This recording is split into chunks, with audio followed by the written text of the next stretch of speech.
Soccer. Hello. Hello. Hi. Hello. You're listening to Let's Drone Out. Welcome back. Editor. Good luck, editor. You're listening to Let's Drone Out. Tonight we are talking to... I can hear myself. Oh, Jack. You I had know, the sorry. tab open. 6 years been doing this. I know. Do you want to start at the top? 319 Give the editor a shows. nice clean shot at it. I know. Hello and welcome to Let's Drone Out. Tonight we are talking about, is it drone soccer? And it is the US drone soccer, yes. Tonight we are joined by Andrew Frank. Good evening. Stephen. Hello, guys. It's me, Jack. And with us as our guest for tonight is Carl Sanders. Hey, thanks for having David me. Roberts. Hi there. Hello and welcome. Thank you for having us. Yeah, well, thank you for coming on, because it was a few months ago now that I came across drone soccer talking to people at the Western Park International Model Show, which is sort of where I first became aware of it. People were talking about the FAI rules and mentioned that there was this new kind of part of the FAI that mentioned drone soccer. I'm like, oh, that's exciting. There's something new I'm not aware of. So I looked back through and found out about how this sort of originally started up in a slightly different form in Germany, and then it was really sort of popularized in South Korea in 2019 when there was the Drone Masters, where they had a competition there between the South Korean team and the German team. I think that was kind of really where sort of it spawned out. But it seemed like you guys, the US drone soccer guys, seem to have got the furthest with making this into a thing, because everything sort of seemed like it's gone on hold everywhere else. But you seem like you've been making strides, leaps and bounds ahead of everyone else at the moment. So I'm really happy that you've come on to sort of talk to us about what you're doing and how you're doing it, and everything that you're doing with drone soccer as well. So thank you very much for coming on. So with that, should we ask them how they got started with drone soccer, kind of where you got on board and where it started? What's both your backgrounds? How did you meet, and sort of how have you ended up doing drone sports? Sure. Let me just back up a little bit in respect for the notion of drone soccer and where it came from. Just since we're on an international broadcast, we're hoping that people from all over the world listen to this. And so we want to respect the notion that there was a gentleman named Ji-Soo Lee in South Korea, who was probably his original idea. He wrote the rule set and had this notion of drone soccer that would be a family sport. The family unit in Korea, I understand, usually it's a father, mother, and a child. And so the idea is they'd be able to go to the park with a drone soccer, with their each having a drone soccer ball, and be able to compete and play a nice sport against other people. That was the initial idea where it came up. So that was probably about 2014, 2015, when Ji-Soo started building a team towards that end and coming up with different variations on what a drone soccer ball would be. So not your typical mass team event then, designed to start with quite a small number of participants. Social interaction event, a new tech way of getting out and interacting with your neighbors and the people around you, to get outside and go to the park doing something else that there might be a whole bunch of learning. I had a nice long conversation with Ji-Soo Lee a few years back when we were just doing the research on what drone soccer might be, what it is, where it's coming from, and gained a lot of respect for the folks in Korea that put this all together. Because at this point, there are thousands of teams that are playing drone soccer in South Korea. It's really the heart or the bed of where drone soccer derived out of. So from there, then our friends in Germany, Matthias and others, worked towards the idea of taking this drone soccer on as a sport that would be a part of the World Air Sports Federation, or the Fédération Aéronautique Internationale out of Lausanne, Switzerland. The World Air Sports Federation is the authority on all air sports records. You think of the Red Bull air racing, that's part of the World Air Sports Federation. There's many different disciplines, from helicopters to parachuting, full scale, and even in models, there's different classifications of competition that end up happening. That we all compete together. You hear about scale aerobatic pilots that are going to nationals here in the United States. They're ultimately going to compete on an international basis, and that's all based on the FAI. So about 2017, the FAI, 2016, 2017, the FAI finally, after a lot of conversation, because things happen slowly within the FAI world, just because they're a formal organization, they finally adopted a new set of rules. All the rules are categorized with a number and letter. So F9U was drone racing, which I think we've heard about. And F9A, the rule set included within that was F9A, was drone soccer. So with drone racing, we have seen that come forward all around the world. And the FAI has worked very carefully to have World Cup style competitions or World Cup class competitions, namely across Europe and Asia. Not so much in the United States yet. There's other organizations that have been doing drone racing here, but ultimately Team USA was fielded to come to the World Drone Racing Championships held by the FAI in 2017 in Shenzhen, maybe it's 2018 in Shenzhen, and then 2019 in Ningbo, China, where the drone racing, the F9U, happened. There was glorious competition. This is probably one of the best days or weeks in drone racing that was had. I had the opportunity to field Team USA from here in the US. I was president of Multi-GP for several years, and we put together Team USA. It was the fastest 3 pilots, the fastest female, and the fastest 17 and younger student. That then we went to China several times, I think 3 times. So you chose races. You didn't do a league to determine the participants. We had a Multi-GP as a league of 22,000 pilots around the world, and we did have a championship competition here in the United States to field Team USA. Right, but they were taking out Multi-GP. There wasn't a kind of drone soccer. Drone US soccer league. had not happened yet. Drone soccer was brand. We're still talking about Multi-GP in this case, not drone soccer. Right, okay. Yeah, the reason I tell that that's around the time that I found myself with Matthias, the German folks who were interested in introducing drone soccer to not only Europe, but to the United States, and sat down and went through the rule set that the FAI adopted for F9A. And so what do you think about bringing this to the US? And at first I was really focused on drone racing, but the more I thought about and looked at it and studied what drone soccer is, the more it made sense that this is an incredibly cool sport that engages everyone in a room, that it's a type of sport that you can truly see the action. And we know from the students that they first have to, what we built is a program where they have to first learn how to build the aircraft, and then they program them, and they fly them and repair them. And when they repair them, they turn into junior engineers. When they fly them, they discover the joy of flight. When they fix them and they fly again, they're thrilled. They're out of their mind, ready to go. And so we knew from those initial tests that this would be something that possibly would play, but we didn't want to just invent a ball. We wanted to make sure we underlined it with lesson plans and curriculum, so that a teacher could say, we want to bring this into a classroom, and here's all the lesson plans. Everything. That's excellent. Because something like this is really key to getting participation. You look at Multi-GP and there's a huge amount of skill, but it's very difficult for the spectators to really find a way into that sport unless they're already pilots themselves. Whereas something like this, there's an instant attraction, I guess, an instant recognition of what's happening. Well, yeah, and that's when we got started early on was what was exciting about the opportunity. We met at a big drone race we did on an Air Force base, and the first. Kyle and I met. He produced this race. You can tell, but it was the first ever on a United States Air Force base, Little Rock Air Force Base. First drone race. We had 25,000 kids come in a single day to see all these exhibits, and everybody's excited for drone racing. That was my first taste of it. My background is a combat pilot, and even for me, drone racing was near impossible. That was when these new FAA rules were coming out, and so I was very interested in the new space, but too tough for me. Can't do it.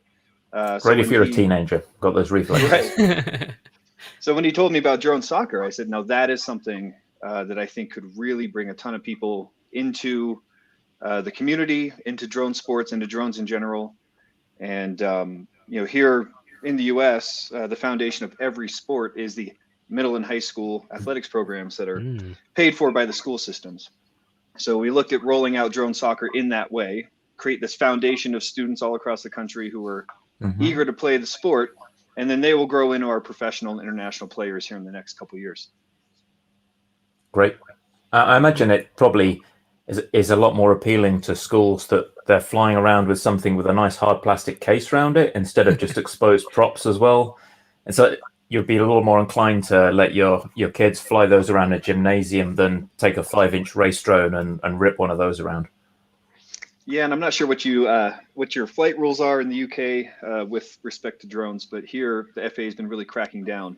So a lot of these schools can no longer fly outdoors.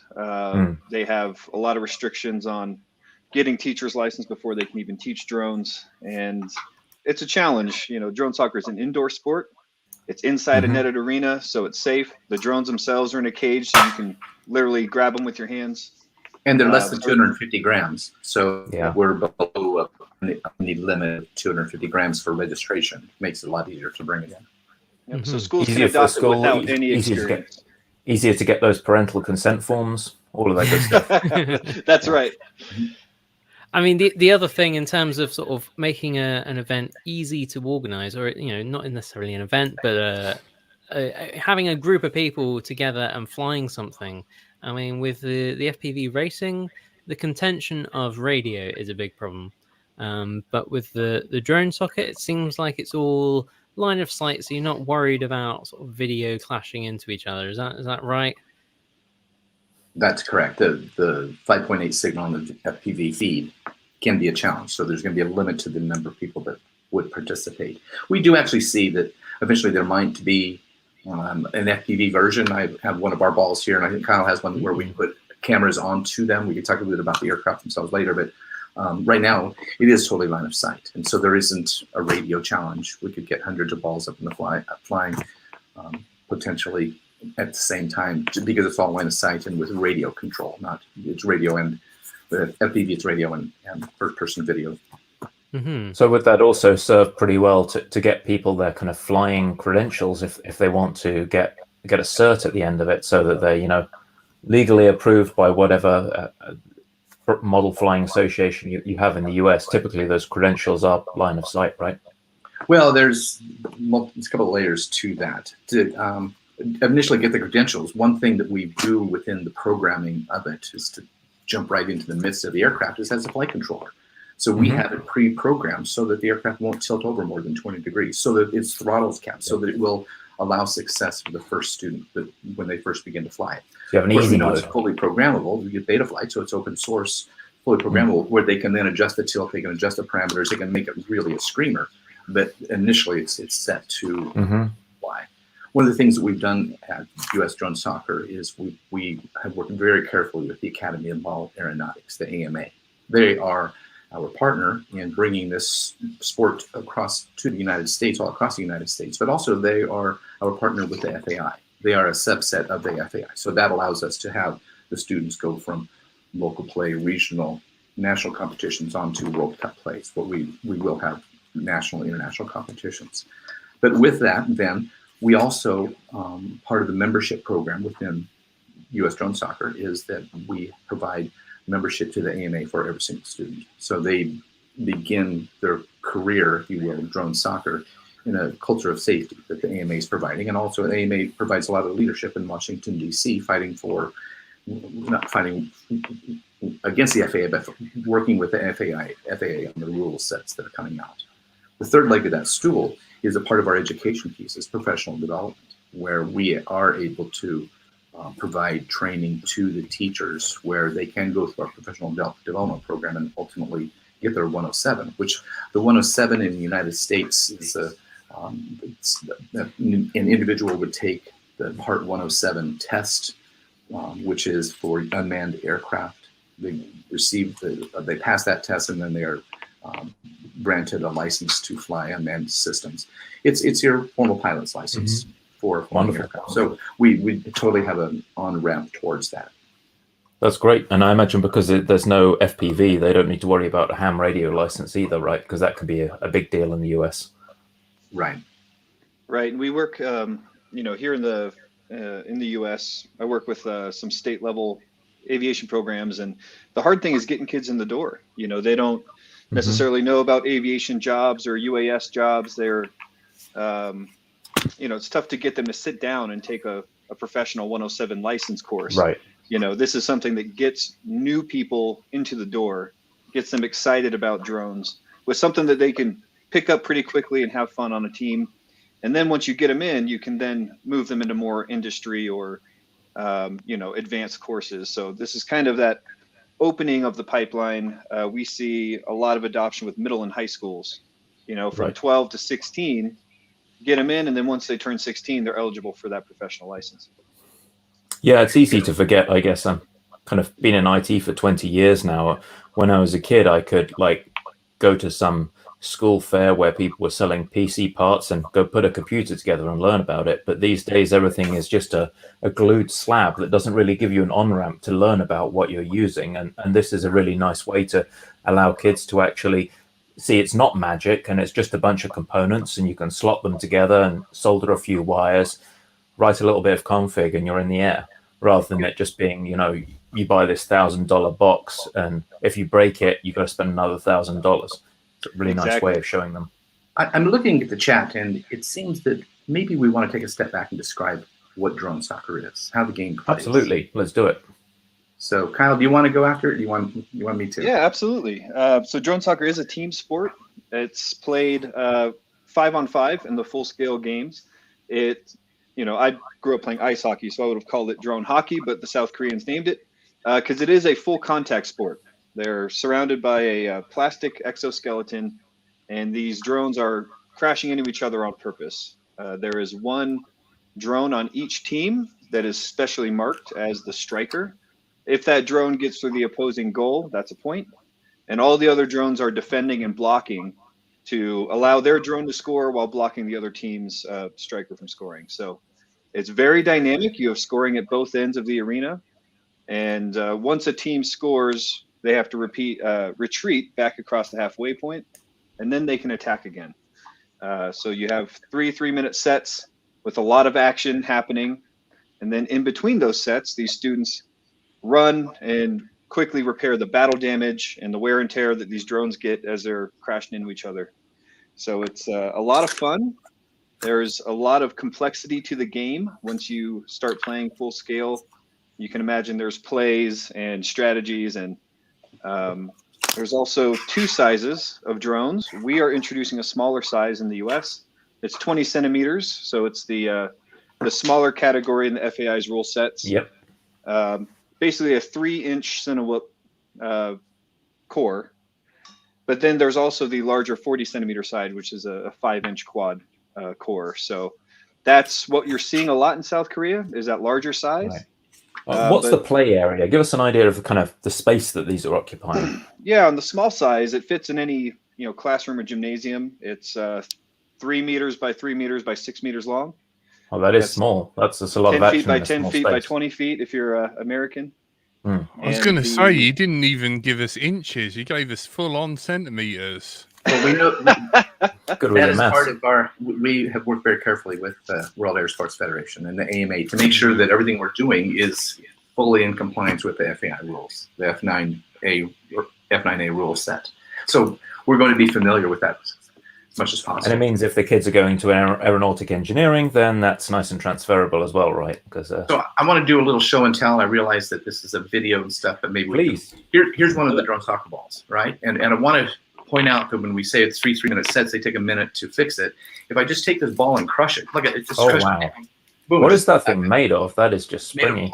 It's made up of polypropylene. We very carefully chose what the material will be. It's 8 annular wings. If we look straight at it, it's 8 annular wings, each of them an individual wing that is held together with zip ties all the way around. So majority of the fixes that would occur might be replacing one of those parts. This annular wing, the exoskeleton can break and the aircraft can keep flying. So we're flying. Is the fabric itself very similar to a zip tie? Yeah. Is the material similar to a zip tie? The material you described, I hadn't heard that type of material before. Similar to a propeller. Okay. A 5-inch quad propeller. Like a We used to polycarbonate. have them so the propellers would shatter. That's why steel called them ripple balls. Now they are polypropylene so that they can take a bend. Okay. Here, you just take a bend and it will bend. It's the same. So when people say polycarbonate, polypropylene is the same thing. Probably. Different, similar different, properties. yeah. We carefully designed it Sorry. so that this drone can be repaired with a single tool in 30 seconds or less. You break a frame, you snip a couple zip ties, put a new frame on, and you're back ready for the next set.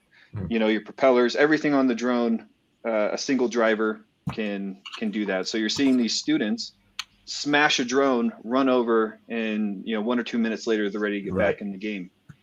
We wanted to make sure that they were able to keep competing. So another thing we determined during our prototype testing, we are using gem fan 5-blade propellers.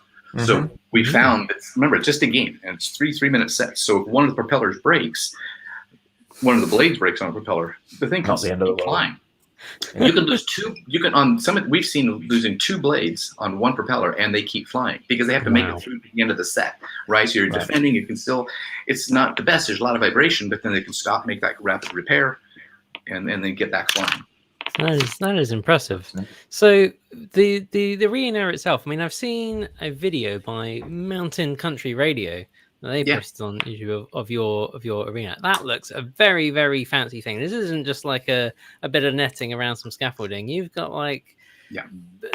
sensors and display boards and all things going on there. That looks like a very fancy setup. I guess we can tell you about one of our secret bits of technology that we've come up with. We have not made a formal announcement on. We're not making a formal announcement here, but we will tell you about something that's pretty awesome. Within this aircraft, there's an LED board that's on the bottom, just above the battery. It's actually the battery holder. That LED board has 24 LEDs that can be fully programmed, again, through beta flight. They can tell the aircraft status, they can change the team colors, they can flash, all that stuff. But also on that LED board are infrared emitters.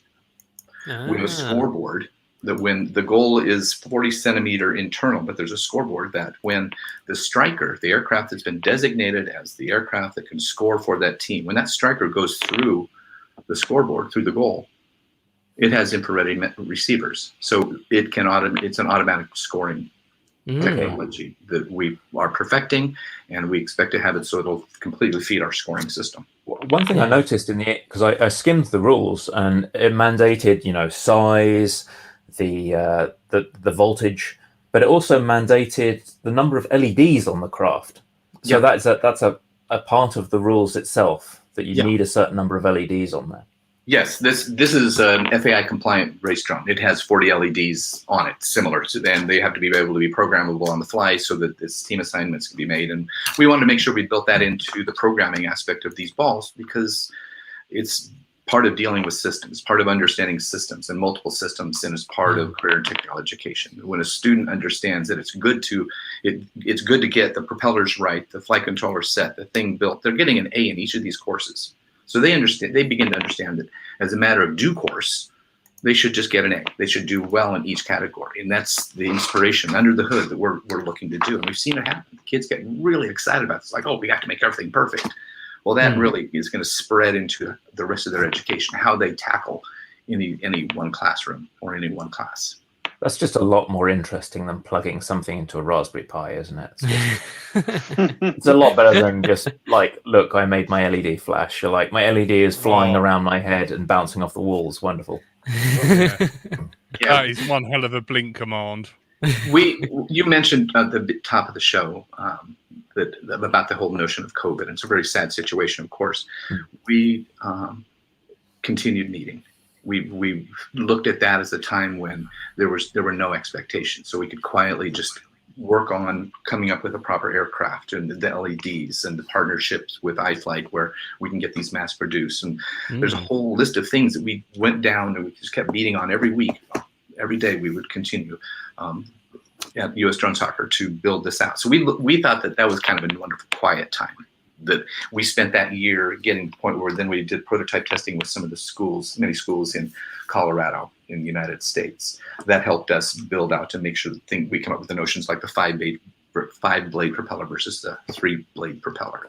so that ultimately we're coming out of the COVID cloud, hopefully. But we also are now prepared to make a nationwide or worldwide announcement about our efforts with drone soccer. And this next 4 weeks, that's a lot of what that's excellent. And you mentioned that partnership with iFlight. So far I've seen designs by LDARC, and I've used their kit in the past, but I wouldn't call them like a premium tier thing. iFlight are premium, they're up there. You want to get the best kind of bind and fly freestyle quad, iFlight Evoke, the Nazgul they've just released, they are premium. So you've got on board with them and developed a chassis, of an airframe with them. We visited with several every week. Yeah, we visit with iFlight on a weekly basis. And we have all through COVID, it's an evening for us and a morning for them. And that's how they kick off their week, and we kick off our Monday night. But we work very carefully. Again, we talked to several different companies prior and toured factories to see what the different places would be like. And iFlight is just a fantastic partner. They're very, very good to work with. And they've taken our suggestions, and in so many ways, we've completely owned what this is, and they've allowed us to do that, relying upon us. And I think the partnership we have is based on mutual leadership. They're leading in China with this, or they plan to, and they've given us an opportunity to lead with this and bring this to North America, United States, and through our partners and pals in Europe as well. That's fantastic. I mean, it's things like this that get people on board and push the technology forward. Seeing an appealing use case drives the technology forward, and I'm sure there's going to be lots of interesting developments around LEDs and light pipes and all this stuff that come out of drone soccer. Yeah. I'm sure you all are aware that it's tough to come in as a novice and know what to buy, and a lot of schools and school systems are relying on off-the-shelf drones that are fragile, that they get from the store or order from somewhere, and that really aren't built for the classroom. Like you mentioned, a magic box that flies until you break it, and then it doesn't work. This is something that we really carefully designed that a novice can use to get into the sport, and then if they want to put a camera on it and race with it, they can do that. Excellent. So kind of bringing people in, and we actually pushed pretty early on to have this be a solderless assembly. So imagine learning to solder with 12-year-olds is a bit of a challenge. So the motors and flight boards are plugged, so they assemble the hardware, but they can go straight into the programming, the test flying. A student can build this in about an hour and program it in another hour, and then they're learning how to fly. So the time to pick up this sport, if you can hover in front of the goal, you can play the game. You're not good at it. After you spend a couple of terms plugging in new motors and plugging in new LEDs and fixing your frame up, do you see a lot of people then go on and take it further and start to do a custom build of their own and get out there, fly around the parking lot? That's exactly the idea. They can modify, upgrade, customize this. Some of the school programs we're working with have CNC machines that they're manufacturing their own parts for it. And that's what we want to see. That's perfect. Yeah. When I was at school, it was all making mirror stands and make a Perspex recipe book holder or something. If I could have made a drone frame, I would have been over the moon. I tell you, it's fantastic. Oh my God, I had a bottle opener. You guys have got like way better mirror stands. It's crazy, isn't it? Well, they wouldn't trust us with anything shiny. Wouldn't trust you with anything shiny. Part of our philosophy has been to keep the rules set open, or to stay within the FAI rules. But if somebody wanted to show up to an event and with their own modification or modification to this ball, or it has to be within 20 centimeters. The aircraft has to be below 300 grams. After that, they're fully compliant with the FAI rules. And so they would be able to play into our realm. As far as the automatic scoring stuff, we could always figure that out later. But we do encourage everybody to be able to modify if they could. We don't think they're going to be able to come up with a better approach than what we've done here. They might, and we encourage that. We're excited about that. And on the 40 centimeter platform, we completely expect to see a lot of amazing things that can happen with that. The commercial application of one of these aircraft, or a 40 centimeter diameter aircraft, commercial application where these things could fly in a harsh environment, in a closed environment, and be able to send radar, lidar, sonar, or be able to fly with all that. It's a flight controller with UARTs. Or like put a servo on there with a grabber, have a bit of fun. There's a lot of different things that can happen. So with our stabilizing technology, that can happen. Let me talk about that real quick. So part of the program that we did with this, if you think about that's just a standard electric motor, when it runs into interference, it tries harder. And with a flight controller, it's programmed to tilt over and run into the wind, flying whatever. So if the wind gets goofy, same with this. It's going to be a similar flight controller, but it's going to run into something. We know it's going to run into the side of the arena. It's going to run into the net. And what we found with just standard programming is it would hit the side and shoot up and then go to the corner and go, wah! Just yay, ammo. So yeah, the only thing we could do is disarm and let it fall and go, oh no, now what do we do? So we spent a lot of money, a lot of time, a lot of testing to program this aircraft so that when it runs into the net, it registers the error and then dismisses it. So it just bounces off. And so that allows for to not to climb and go off to the corner, but allows for the student or anybody to fly it and accept. Again, it hits an error, registers it, dismisses it, and goes back to flying normal. I imagine there's a lot of people doing whoop races and things that would be really interested to hear what you came up with there. Yeah. Yeah, and they're certainly not indestructible, but they take a lot of abuse. You imagine a 12-year-old learning to fly for the first time. They're bouncing it from the floor to ceiling, and these things stand up pretty well, to some very novice pilots. And then once you gain more experience in the game, your flight becomes a lot more controlled, and you're balancing the risk you want to take of getting knocked out of the game versus how conservative you want to fly. And so there's always that delicate balance that in the sport right now in the rule sets, if you get knocked out, you're just out for the rest of that 3-minute set, and your team is flying shorthanded. So if you're ramming a solid goal going as fast as you can, your drone might not survive it. So it's an interesting dynamic as it's full contact. But you start them off a little bit rate limited and power limited, so they can't just go full tilt into stuff, and you work them up as their skill level increases, I assume. Yeah, we have a training wheels protocol. We brought the settings down to an absolute minimum for a brand new pilot. It's still a challenge, if they have no familiarity with it. It takes them a couple hours to really get the hang of it. But we had some student teams at a summer camp. They showed up on Tuesday for a 4-hour-a-day summer camp, and on Saturday we're competing in a state tournament and won the gold medal. So these kids can pick it up really fast. That's nice. And they get to that level surprisingly quickly.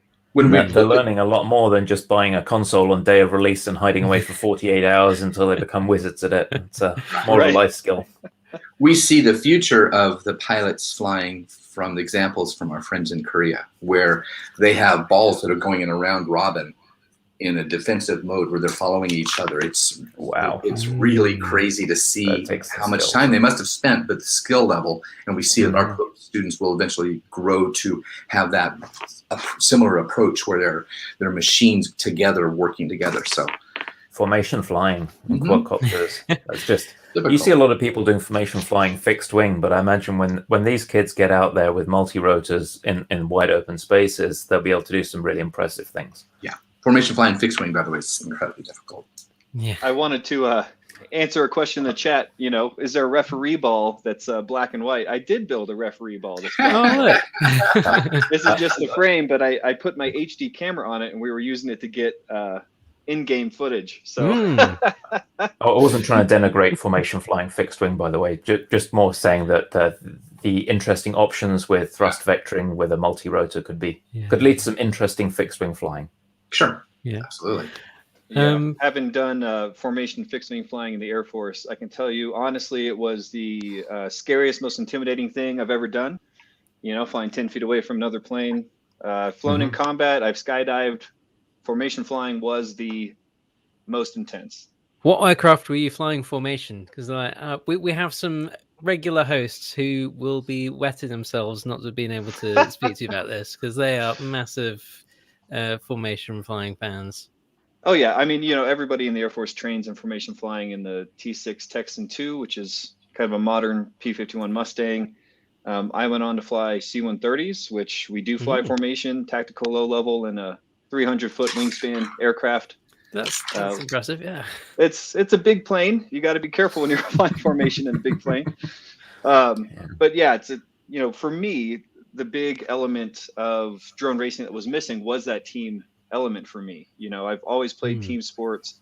That's what's fun for me. Flying formation is some of the most fun you'll ever have because you're interacting with other people in the air. And so drone soccer has that, and you can really get that experience. There's that saying that, everyone has a plan until you get punched in the face. Flying a drone when somebody else is trying to hit you, it's a whole different experience. And it's now not about your individual skill level. You're trying to outsmart and outfly somebody head to head. Yeah. It's exciting. I find David. Oh, go ahead, please. I was going to say, I found with model aircraft, if there's a lot of you up in the air and you're trying to hit each other, you never can. But as soon as there's just two of you, two of you in an empty field, you will crash. 15 up flying combat, you can't hit anyone. Yeah, I know. Yeah, like 5 minutes, just two of you get very intimate. So yeah, we had some people on doing an FPV combat system where they had LED-based guns and sensors that would fire and registering hits and things, and incredibly difficult to actually hit anything. But It is. Yeah. So I want to go back. That's why we lock him in a very small space. I want to talk about drone soccer again, and it's just something I was thinking of, that we really like drone racing. It's a blast. You'll find us involved in other drone racing things in the future, probably just because it's an awesome community. But within a drone race, it's difficult sometimes to see who's in the lead. It's who's winning and how that thing. I've been to races all over the world, and it's always for a spectator, it's challenging. Yeah, and for me, it's a blast because I think I know the people, so I'm cheering for them. I'm thinking about what about the people in the crowds are going, no, this is really neat over what's happening. Mm-hmm. When we've had our test tournaments, one of the things that shocked me, just as I would go and everything was happening, I sit down in the grandstands and watch the people. The parents were rooting for their kids from that high school. Go South High School! It was amazing because they could see right in front of them the action. They knew what was happening. You constrain the action in a smaller space, and there's more action in that. It's not just one at a time tearing around a track. It's just much more interesting for a spectator, isn't it? They can easily focus on it. It's incredible that we thought, oh, sure, it's going to be much more spectator friendly, but to see the parents seeing what's happening and knowing, oh, there was a good score. Oh, what a block. It was a wonderful shock to the system to say these people, everybody's into it. They can really see. So in the entire room, everybody was engaged. They can see it's a sport that they're familiar with, right? It's not some kind of angry wasp zipping around a track. It's familiar. Yeah, it's somehow. And who doesn't like a hard hit, right? And they go crazy. There's cheering. It was. When they first started cheering, we were like, what is? Well, they're really into it. It was exciting to see. That must have been a great day. Yes, it was, and it continues to be, because it's a return each time we see this happening. Yeah. So and you've obviously you like you said you've tied the behemoth that is the US high school sports system, and you've got these contacts in China doing the hardware. You've put some software together. You've got it fitting within the FAI. You've got the educational side of things lined up as well. For someone who is drone inclined, who's maybe got a kid in school and is thinking, I would like to get my local school starting to do this. What should they do to get in contact with you, and what should they expect to kind of happen? Yeah, that's a great question. This is a community sport in that you have to have teams to play. And so the most important piece of this is finding a community center, a university, somewhere in that city to put an arena. We partner with nonprofit organizations primarily. They fundraise, bring the program into that town, and then we can begin enrolling schools and community teams. We've had success with Air and Space Museums, with youth outreach programs, with community colleges, vocational universities in the UK, whatever you guys call them. And they are really excited about what this means for young people, and they're very eager to get it. Once we have, that presence in the community, teams and programs can enroll directly. We bulk ship all the equipment to them to get them started. We train their staff and, how to use FPV style drones if they're not familiar with it. So we're really trying to, hold the hands of those local leaders and educators to get into the program. The key is having a venue that has an arena, the first arena, so schools can come to that spot. And we found that an Air and Space Museum is looking to bring more people by to visit and all things air and space. What are the kind of logistics there? You've got a big net, you've got the goals. Is there a lot of extra apparatus to do sensing for the goals and things? We need a 10 by 20 foot footprint for the arena. Usually you need some standoffs 6 to 12 feet all the way around, and everything should be able to be contained within that arena, within that area. The contraptions for the goals are self-contained. You need power. You need to be able to power them. So they work real well. And the arena itself is a bit tall. You need 4 meter ceilings or so at least, just to fit it all in there. But if you have a space like that, you've got a hall you're playing basketball in or something like that. Yeah, exactly. You can put 3 of these arena in a gymnasium, in a basketball court. When we had our Rocky Mountain State Games tournament, we had 2 arenas right next to each other. You may have seen it from that radio show that you mentioned earlier. They had some really nice video. But there was 2 arenas next to each other, so we were able to do a round-robin tournament and really work quite a few games through. As a point to matter, is one game we found, if you're in a tournament setting, is about 30 minutes to have 3 minutes on, 3 minutes off, 3 minutes, 3-minute sets within time, a little bit of time to do a little repair, and then just the bookkeeping on the front end and the back end. So about 30 minutes we'll rotate through one game. I imagine that you've put safety measures around pretty much everything. That kind of leaves the battery charging, I guess, as the perennial problem around RC hobbies, right? You have to supervise all that stuff nice and closely. We really do, and I would have a huge amount of respect for batteries. I had about a $25,000 fire in my garage, and I did not lose my house because of a great neighbor and happened to have a hose right there. But there's going to be a fire eventually. We really respect that, and so battery care and safety is part of our training. What we teach the students, that responsibility. We have fantastic battery chargers that we're working with. The Toolkit RC M4Qs. We love them because of how great they charge. The key to this, though, is that in a 3-minute set, we're using a 450 milliamp or maybe even a 550 milliamp hour battery. We're only draining it down about 30%. There's a lot more juice, so we're not beating the tar out of the batteries. We're not taking them, and it's not a drone race where we're going full throttle. Wow, it's managed flight, and so we're really pleased about what we're finding with the performance of the batteries, that they don't get beat up, and they're not getting slapped around. And you're only falling around 10 feet, so you're not going to smash them too bad. Yeah. So go ahead. I was going to say, if you guys, I've got 2 questions. Have you guys, have you heard about BatSafe? Those little BatSafe battery boxes with the filter the vent to atmosphere. That might be something that you could incorporate. We do include safe bags with the aircraft of the batteries, the chargers. It's part of our overall program. Absolutely. I just wondered for storage. It might be even better. Yeah. And my other storage safe bags.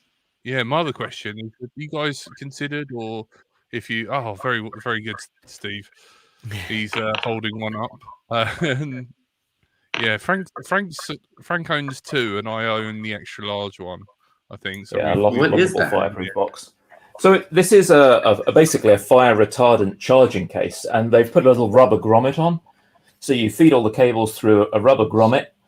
Got a little rest to put your charger on there, and a latch to close it. So you do all the charging in a fireproof box. It's like minimum risk, basically. I like that a lot.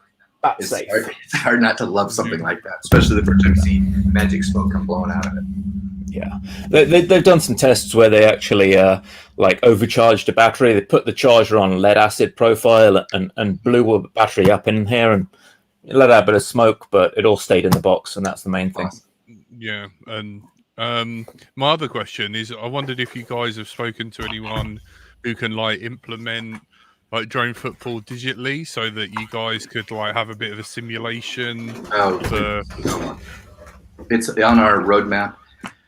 Yeah. Between 40 centimeter and a simulator, I don't know which one is more of a winner. Kyle's been pushing for it, and we agree that being able to simulate this. And we have conversations going on with a couple of different companies or people. That's all that we really want to say. But yeah, it is definitely something that we have in the works. Yeah, that would be a physics problem with the modeling the collisions. So hopefully there's a flight simulator that can handle that. But that's super important, as we roll this out. The key to us is accessibility, something that teachers can use, families can use right away. You can train on the computer, you can charge it at home, in a battery bag, so it's safe. It's a big part of what we're trying to roll out to families. Kyle, you're saying roll out to families. I want to remind us, you and I, about the conversation we had early on. And we agreed on something really quickly. And this is about the kids. This is so much about the students. And as we've talked to different people, and the feedback we've received from the teachers of the students that are in the tougher neighborhoods that are going to the Boys and Girls Club to escape, they have a nice place, and they're playing drone soccer. It was such an amazing thing to see. But these are programs that we need to be interested in. This is promoting social emotional wellness. These kids are getting inspired to work harder. And when we look at this, we're so excited about what this is about. But again, these are the kinds of programs that we want to be, that everybody should be stopping and looking at, and we should be promoting, and we should be involved in, because of the impact on the kids. It's really exciting to see what it's going to do for them. The first group in Colorado, we can tell already that they're aspiring to become engineers, to be not necessarily pilots. That's not, but to approach a much more technical approach to their school. It's very difficult to get onto applied engineering. In the classroom, it's traditionally all theoretical. You've got your mathematics and languages, English literature and things. But to actually get applied engineering is very difficult until you get to the point where you can be trusted around a car. And that's a pretty senior student, really. Up until then, you don't really feel you're doing anything applied. It gives you so much satisfaction as someone who's worked in IT for years to actually put something together and see it do something. Absolutely. That is the reward. It's a celebration when it does something. Like, yes, it works. Exactly. The feedback. The other piece of this, of accessibility, is the cost. It is something that is prohibitive in this community, in this hobby. It costs a lot to get into high performance drones or industrial drones. So we work real hard that everything a student needs for the entire season, all the spare parts, tools, charger, batteries, everything is under $500. And we're working with not only educational systems who will fund this program, but also the athletic departments, to form an athletic club to pay for this for schools.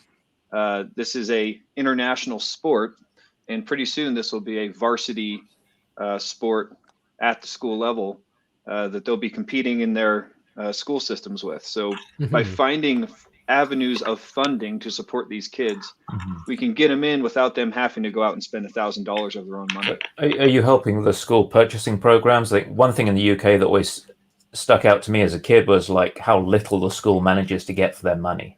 Like, where does that money go? And it always seems like when you hear they spent X amount of money and you look at what they've got, there's always a few eyebrows raised. You kind of help them out with that and make sure they don't make any bad purchases. Yeah, a lot of school systems have been burned on bad drones. So they all want to see this and beat it up first. But the response has been really great. We work mostly with the district and state level here in the US. There are massive funds set aside for career training. And everybody sees that the drone industry is a booming, high skill industry.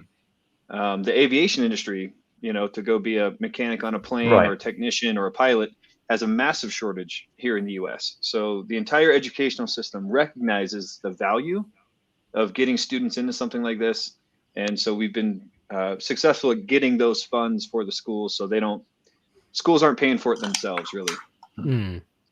And you're providing these kits as well, right? So there's the economy of scale from you getting these systems together and working with the manufacturers, but also presumably as well, because a school unit, a school club isn't going to buy one kit. They're going to buy 10, 15 And as a matter of fact, we are not making these available as a single kit. You won't be able to go to your local hobby store yet and buy one of these. It's strictly for the education. So we have classroom packs of 6-pack and a 12-pack. So we can have 6-pack 3-on-3, or 2 could go, 6, you go 5 versus 5 versus another school.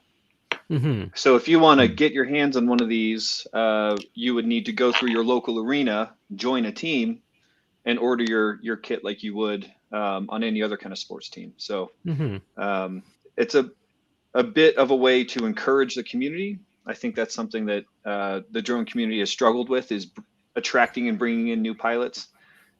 So this is kind of a way to start building that foundation, giving the community centers a way to bring people in. And it also keeps the cost low because we ship directly to the arena locations instead of double paying shipping for every single person. Individuals. Because I was thinking, maybe a school or community club or whatever it is, maybe would want to get maybe the drones first, because then you can actually have something that's going on. You can get the kids interested and you can get things happening on a regular basis, and then sort of build up to the arena. But I guess what you're saying is in a larger area, you want an arena there so that you can get the kits there and have a central hub of presumably not just the shipping but also knowledge and contacts, and because it's no good if there's one person in a school who knows it and then they move to the next school over, whereas if you've got an arena there and you've got that commitment there, presumably that makes sure that investment in those kits is going to carry on regardless. You make a good point, though. We mentioned that it's really important to have a central arena for a group school. So let's go back to, how do you bring this into your community? It's a three-step process. First off, the arena that has to be there and ready to go. The second is that person, a hero, a local person who says, I'm going to carry the torch. This is something we need to have. And it's a career and technical education teacher. It's the administrator, the principal of the school. It's a local parent who's like, oh my gosh, this is great. And I know my teachers at the school. It's a local hero that's going to do it. And the third is go to dronesoccer.world and sign up. There, we have an application, a form for you to fill out, dronesoccer.us or dronesoccer.world. We take the information. We're going to reach out to that hero, that local person, and say, what's going on? How can we work together? And then we begin that conversation. And as a matter of fact, we then begin connecting the dots, because there's a lot of dots in that we have interest popping up in the UK. There's 3 or 4 organizations already that we're talking to that are reaching out to us, from funding sources to working with the Army in the UK. I was actually saying, speaking of funding sources, I had an email from that group this morning. Kyle, we need to answer those questions for our buddy Neil. So we want to, if you reach out to us through dronesoccer.world, we're going to connect your dots and say, what's already happening in the UK? It's already happening in Spain. We have, here's our friends in Germany, or unfortunately, we have not done very much marketing at all. We've just been doing the testing and talking about this, and we keep getting people asking questions. What else is happening? And so word's getting out, and people are reaching out already saying, how do we bring this into our community? I'm a local leader. How do I put an arena in? There's different people. There's arena people, and then there's people, local leaders. And we want to talk about those. We want to talk to them. And by the way, you don't have to be a school system. If you are a drone business owner, if you have a retail space that you could put this in, if you have a racetrack that people are doing racing in your space, if you have about 30 by 40 feet, I don't know what that is in meters, but if you have enough room for an arena, come on. If you can play basketball, you can play drone soccer. Right. If you can fit it in your venue, you could be that local arena that begins bringing everybody into that space. Great. That's wonderful. I was wondering if you've got any interest in sponsorship from, you mentioned the Army there, the kind of people that might benefit from kids going into STEM in this angle, doing applied engineering, whether it's doing mapping stuff or going out doing agriculture, or 101 different things that people are finding uses for drones in the modern world. And it seems like every month there's someone testing the water with a new way to use drones. Are any of those people approaching you and getting interested in pushing the sport forward? We had some interest from some companies that probably best not talk about yet. Kyle might be able to drop some names or something, but we're getting started on this, and we expect to have interest from those. Kyle, do you want to spill any beans? Well, so primarily it's a lot of organizations that are already doing robotics education that are a little bit bored with, the traditional robotics. We're getting a lot of universities that really see the value for their college students, but also bringing in the high school students on the campus. Yeah. That translates to, some military type people who do like ROTC, cadet stuff at the university, museums, other places like that are very eager. Any place that they want to bring in young people for STEM is pretty excited about it, including some international NGOs that are helping us bring this to other countries. So Kyle, there'll be some more coming out about that soon. Do you want to tell about that? What's going on in Africa and what that might lead to? Yeah, so we have a program it's a partnership with a nonprofit, the Global Air Drone Academy. They're out of Baltimore, but they've been working really closely in Lagos, Nigeria with the U.S. Embassy. So we're part of a U.S. Embassy funded program to go train 8 schools in drone soccer and have the first African drone soccer tournament in January. Congratulations. So that's each school hasn't been announced yet, but it's all coming. And that's just an example of taking drones and drone technology to an area where these students would never have an opportunity to engage with it, getting them in a team environment. And because how exciting it is for local leaders, you get this one in and now you start to see the rest of the area is like, well, how can we compete? So it's exciting. On those schools, we're going to have Truly 5. excellent. We'll have 5 young men and 5 young women that would be competing towards, and we will go there and have a tournament where we'll determine the winner of that first initial tournament. We have a goal of then bringing that team to the United States to compete in an international tournament that we'll be putting together, talking more about somewhere in July. July. So. Okay, we'll watch this space then. Yeah, absolutely. I mean, I'm So if people want to keep an eye on this and watch out for headlines, watch out for drone soccer news, where can they go? Dronesoccer.us right now is the best place. We're working on international websites, but dronesoccer.us is a great source for it. We're working with iFlight and the AMA in the next 2 or 3 weeks to kind of start that campaign. Right now, we've been very quiet, and we're ready to start telling people about it. I will say on that Lagos, Nigeria program, one of the leaders towards bringing that into Africa and across Africa and to Nigeria, one of those leaders is from the UK. And he's talked to us like, I can't wait to have this go into place so that then we can talk about bringing this into the UK. So we expect to be working with you guys or in the United Kingdom in the next 6 months. We expect to see drones. Where is dronesoccer.co.uk? Where is it? Well, it's in the wings. It's probably we will see it. We'll keep an eye out. Very much looking forward to Connecting those that. dots, the different organizations that are wanting to be involved with this. It happens to be that UK is rather like the state of New York here in the United States, that there's a lot of things happening and we're about ready to put drone soccer there. We'll see it happen in different pockets around the US. The UK is one of those wonderful regions in the world. I'm very much looking forward to hearing more about that in the UK, because I mean, we've struggled, let's say, to get drone we struggled racing to make STEM interesting going around the UK before now, but hopefully that's now all the politics of that has all worked out, and we'll get into that. We've also got the giant drone racing, the X class. That's going to be starting next week weekend, the 16th of October.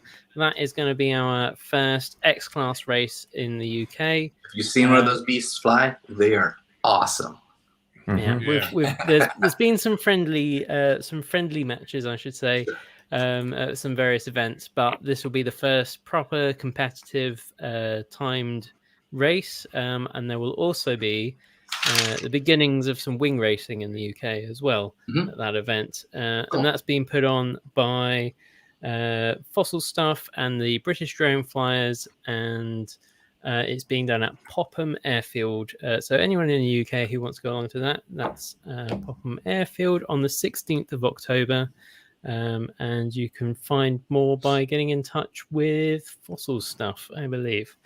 But yes, so I'm really looking forward to as well hearing where and when Drone Soccer reaches the UK.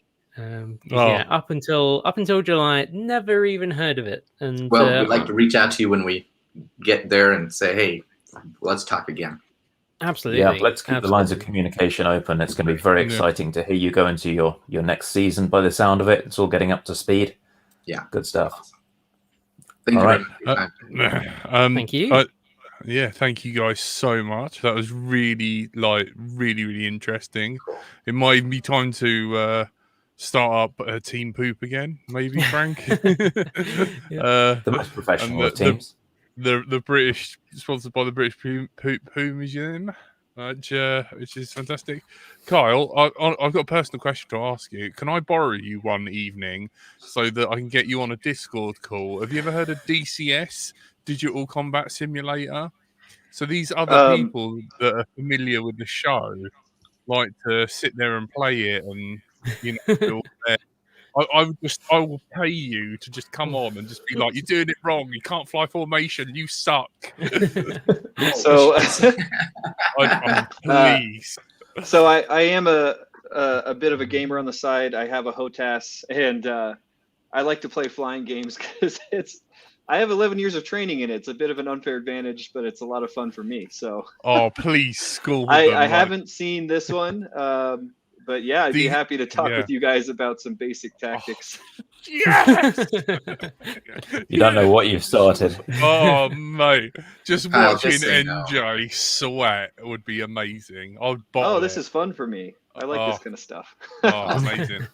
No worries. And just quickly before you sign off, so ifpv.co.uk/events/184 is the link for the sign up for the X-Class and wing racing at Popham Airfield on the 16th of October. You've been listening to Let's Drone Out, and we've been talking all about drone soccer. So you've been joined by Andrew/Frank. Bye. Stephen. Goodbye. Myself, Bright Fly. Kyle Sanders. We'll see you next time. And you're the VP, and the President, David Roberts. Thank you very much for your time. It's really been fun sharing. Thanks very much.